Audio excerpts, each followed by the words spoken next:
இந்தியாவின் மாற்றத்துக்கான புயல் பலமாக வீசிக் கொண்டிருப்பதாக கூறியுள்ள நரேந்திர மோடி, உத்தரப்பிரதேசத்தில் தங்க புதையலை எடுக்க முயற்சிக்கும் அரசு வெளிநாடுகளில் பதுக்கி வைக்கப்பட்டிருக்கும் கருப்பு பணத்தை மீட்க முயற்சிக்காதது ஏன் என்று கேள்வி எழுப்பியுள்ளார்.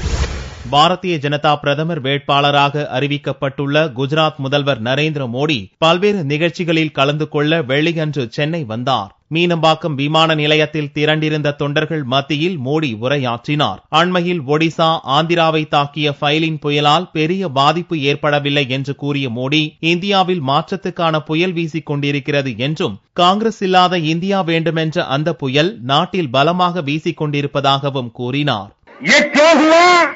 ये इतना बड़ा साइक्लोन भी टिक नहीं पाया, कारण क्या?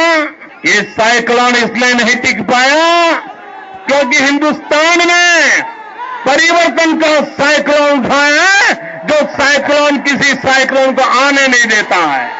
உத்தரப்பிரதேசத்தில் 1000 டன் தங்கத்தை தொல்லியல் துறையினர் தேடிக் கொண்டிருப்பதால் இந்தியாவை பார்த்து உலகமே கைகொட்டி சிரிப்பதாக வேதனையுடன் கூறிய மோடி, வெளிநாட்டு வங்கிகளில் பதுக்கி வைத்துள்ள இந்திய கருப்பு பணத்தை மீட்டுக் கொண்டு வந்தால் 1000 டன் தங்கத்தை விட பல மடங்கு பணம் அரசு கஜானாவுக்கு வந்து சேரும் என்றும், மத்தியில் ஆளும் காங்கிரஸ் அரசுக்கு கருப்பு பணத்தை மீட்கும் திராணி இல்லை என்றும் கடுமையாக சாடினார்.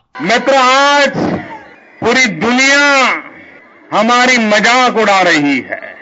किसी को सपना आया और दिल्ली की सरकार 1000 टन सोना खोजने के लिए खुदाई करने में आज लग पड़ी है.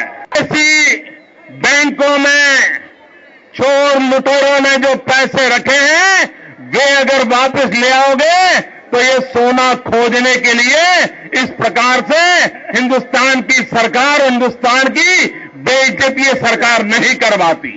தமிழர்களின் கனவுதான் எங்களது கனவு என்று கூறிய மோடி, மத்தியில் பாரதிய ஜனதா ஆட்சிக்கு வந்தால் தமிழர்களின் கோரிக்கைகளை நிறைவேற்றித் தருவேன் என்றும் உறுதியளித்தார்.